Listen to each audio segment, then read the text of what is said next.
Mi pregunta es, ¿cuáles van a ser las alternativas de viabilidad que le permiten darle efectividad a este transporte? Si bien es cierto, como lo decía el licenciado Castañeda, Miguel, lo decía de que habría que ver también en qué condiciones se le da el tratamiento a aquellas personas que se han ubicado a la postre de las carreteras y que por consecuencia difícilmente quieren moverse con sus puestos de ventas. Bueno, definitivamente la introducción de un sistema de esa naturaleza implica un reordenamiento, un ordenamiento territorial, obviamente.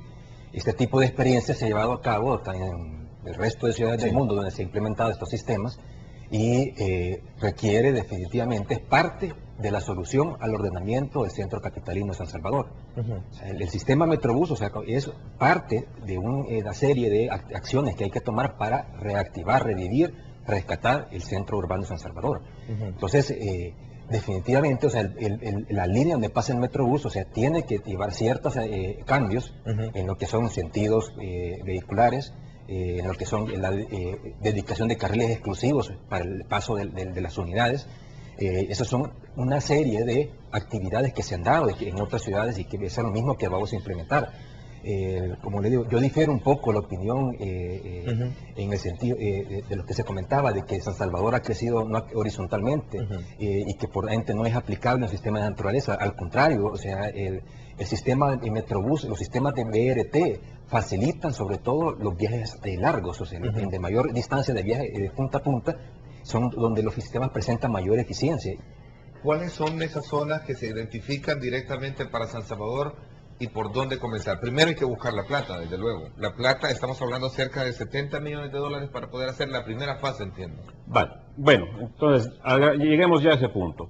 En algún momento se habló de poner bóvedas en todas las quebradas del área metropolitana de San Salvador o de San Salvador, si quiere. Esto es un tema que tal vez debe ser un poco aclarado. No todas las quebradas están en las mismas condiciones. No todas las quebradas presentan el mismo nivel de amenaza y no todas las quebradas presentan el mismo nivel de vulnerabilidad de las poblaciones aledañas. Por lo tanto, las recetas para solucionar los problemas tienen que ser conmensuradas con el nivel de riesgo real que se encuentra en cada quebrada. Por lo tanto, si en algún momento y por algún lado hay que comenzar, hay que tratar de hacer una priorización de dónde comenzar a actuar. El análisis, por lo tanto, llevó a identificar tres cauces principales, que son el del río Las Cañas, la cuenca del Tomayate y la cuenca del Piro Lechuza.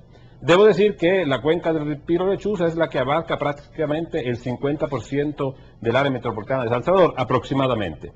Y por eso también es la que alberga, de esas 22.000 familias que acabo de mencionar, alberga prácticamente como 10.000 familias. Es decir, prácticamente el 47% de aquellas familias que están en este momento en situación de riesgo por la vulnerabilidad o por la amenaza. O sea que para poder construir tenemos que primero pensar tenemos que evaluar el tipo de obra. El tipo de obra y el caudal que pasa, porque si no pasaría en algún momento que estaríamos construyendo en un lugar equivocado y eso puede crear un problema serio. Exactamente. Entonces, todo el plan se basa en identificar cuál es la amenaza, cuál es la vulnerabilidad y por lo tanto analizar a qué riesgo están expuestas las comunidades y encontrar la mejor receta que para muchas de estas situaciones va a ser una solución de embovedamiento. Este mal recuerdo del cual estamos viendo en este momento, esa zona no se puede embovedar, llamémosle así. Sí. No se puede embovedar. También esa podría ser una zona embovedada. Estamos viendo los lamentables hechos del 3 de julio del 2008. Sí, estamos tirando los bueyes por delante la carreta delante de los bueyes. Pues, es decir, no hubiésemos comenzado primero por eso. Es que en realidad dentro del programa, dentro del costo que usted acaba de decir, están contemplada la construcción de esos. Es un programa integral. O sea, comencemos primero por estas lagunas de planeación y sigamos por otro. Es decir, ahí estoy de acuerdo, es más, creo que en algún momento lo comenté tanto con el señor viceministro de Obras Públicas como con el doctor Normán Quijano, es imposible construir las bóvedas Si no se si tiene. no se tiene un sistema de control aguas arriba. Entonces no estoy equivocado en la apreciación que le hago sobre, creo que era necesario primero vender ese proyecto para luego irnos al segundo. Pues se ha vendido todo junto.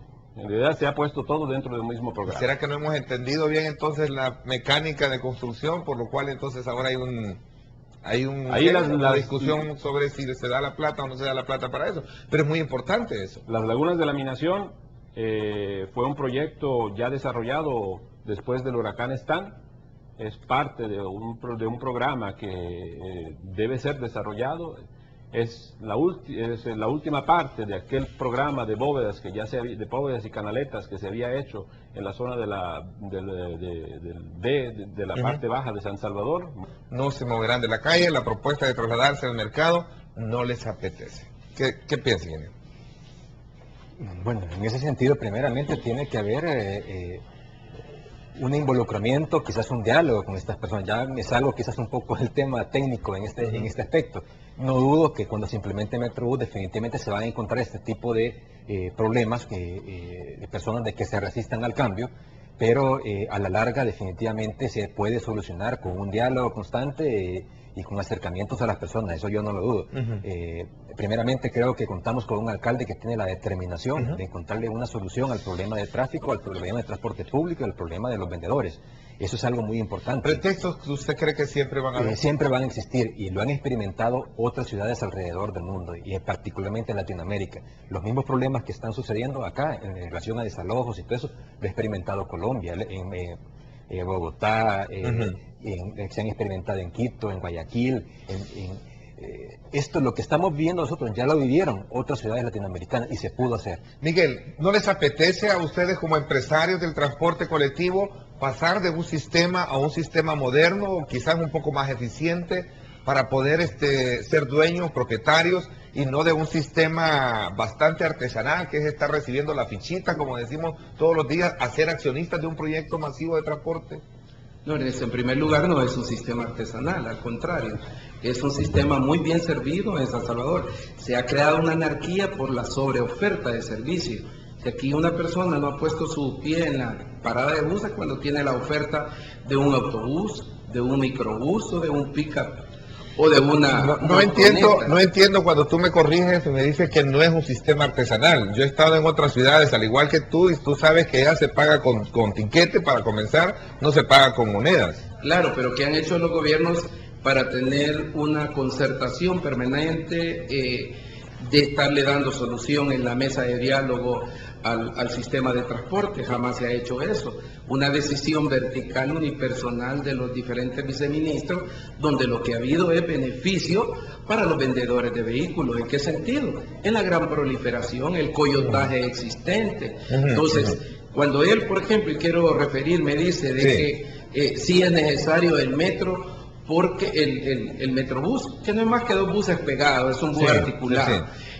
Nosotros tenemos de ese tipo de autobuses y no hace la diferencia.